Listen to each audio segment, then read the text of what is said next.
ദൈവമേ സ്തോത്രം സ്തോത്രം മഹാപരിശുദ്ധനമായ സ്വർഗീയ നല്ല പിതാവേ നല്ല വിലയേറിയമായ വിശ്വസിനെ നന്ദിമത്തോടെ സ്തുതിക്കുന്നു വാർത്തപ്പെടുന്നു സ്തോത്രം ചെയ്യുന്നു. നീ എൻ്റെ പ്രാണനെ മരണത്തിൽ നിന്നും എൻ്റെ കണ്ണിനെ കണ്ണുനീരിൽ നിന്നും എൻ്റെ കാലിനെ വീഴ്ചയിൽ നിന്നും രക്ഷിച്ചിരിക്കുന്നു. ഹല്ലേലൂയ സ്തോത്രം കർത്താവേ. ഈ പ്രഭാതത്തിൽ എനിക്ക് നല്ല വചനത്തിനായി നന്ദി പറയുന്ന കർത്താവേ. ജീവിത പ്രതിസന്ധികളിൽ നിന്നുള്ള വിടുതലിനായി ഹല്ലേലൂയ. ഈ ദിവസം അടിയങ്ങൾ നിന്റെ സന്നിധിയിലേക്ക് അടുത്തു വരുന്ന കർത്താവേ. ഹല്ലേലൂയ. പലപ്പോഴും അടിയങ്ങളുടെയൊക്കെ ജീവിതത്തിൽ ഹല്ലേലൂയ അടിയങ്ങൾ കർത്താവ് മരണത്തെ മുഖാമുഖം കണ്ട് ജീവിക്കുന്ന സാഹചര്യങ്ങൾ ഉണ്ടായിട്ടുണ്ട് കർത്താവേ.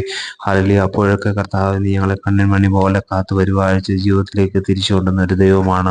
അതിനായി നിന്നെ സ്തുതിക്കുന്ന കർത്താവ്. പലപ്പോഴും ദൈവമേ ലോകത്തിന്റെ അവസ്ഥകൾ, ദൈവമേ സാമ്പത്തിക ബുദ്ധിമുട്ടുകൾ, പ്രതിസന്ധികൾ, ഭൗതികമായിട്ടുള്ള ഞെരുക്കങ്ങളൊക്കെ ഞങ്ങളുടെ ജീവിതത്തിൽ വരുമ്പോഴൊക്കെ കർത്താവ് ഹല്ലേലൂയ ദൈവമേ സ്തോത്രം. ആ വീഴ്ചകളെങ്ങും അകപ്പെട്ടു പോകാതെ ഞങ്ങളുടെ കാലിനെ ഹല്ലേലൂയ സ്തോത്രം നീ കാത്തു പരിപാലിച്ച ദൈവമായിരിക്കാൻ നന്ദി പറയുന്ന കർത്താവേ.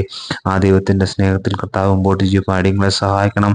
ആ ദൈവത്തെ മറ്റുള്ളവരുടെ മുമ്പിൽ കർത്താവ് പ്രദർശിപ്പിക്കാൻ, മറ്റുള്ളവരെ ആ ദൈവത്തിലേക്ക് അടുപ്പിക്കാനുള്ള കൃപയും അടിയങ്ങൾക്ക് നൽകണം. മഹത്വം കൊടുക്കണം. യേശു ക്രിസ്തുവിന്റെ നാമത്തിൽ തന്നെ ആമേൻ.